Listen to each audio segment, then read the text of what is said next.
now. Okay, I'm standing in front of the Jonathon Corwin house in Salem, Massachusetts. It's August 25th, 2013.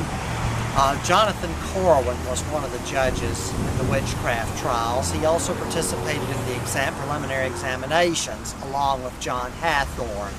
Although Hathorne, as the records show, asked the vast majority of the questions during those examinations and made a conscious effort to push people toward confessing to witchcraft. Jonathon, this house, which was constructed in 1642, is the only building still existing in Salem that was associated with the witchcraft trials in any way.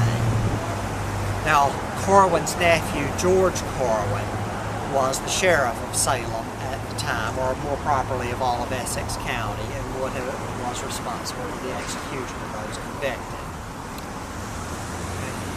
This house is now open for tours throughout the year, and there are frequent activities here at Halloween time. And so it's one of the major tourist sites here in Salem associated with the trials because of being the only existing structure associated with it. It is very possible that some of the other houses that would have been associated with the trials may have been lost in the fires that later did serious damage in Salem. There was a very large fire here in the year 1914.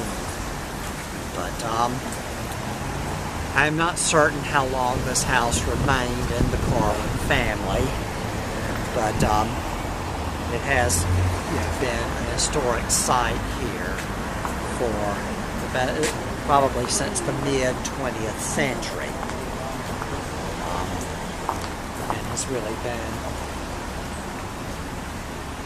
it is now, periodically now, in the month of October, they host storytelling here, which is not directly associated with the trials. It's fictitious stories, but nonetheless it reflects some of the things that were commonly believed at that time. And during the tours of the house, they focus not only on the witch trials, but they also show the house as a typical home of the period. For instance, the ceilings are quite low in this house, and that was the whole thing in this being a very high.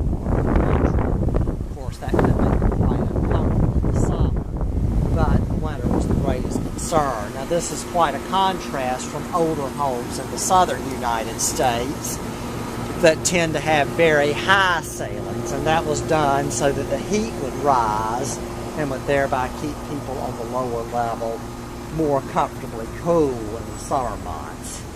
So, just like any place, they constructed it to accommodate weather that was most severe in the associated area. This house, I don't know if Jonathon Corwin's family were the original owners of it. It dates to 1642, at which time he himself would have been a child, so whether he grew up here or if someone else originally constructed the home and he simply bought it as an adult, I'm not sure. Undoubtedly that information is available, but it's not, and I'm sure there are records of it.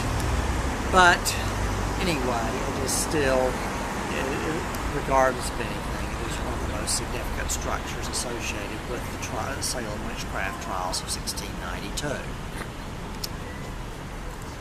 And just show the back of it here. But this is the entrance that we will go in for tours.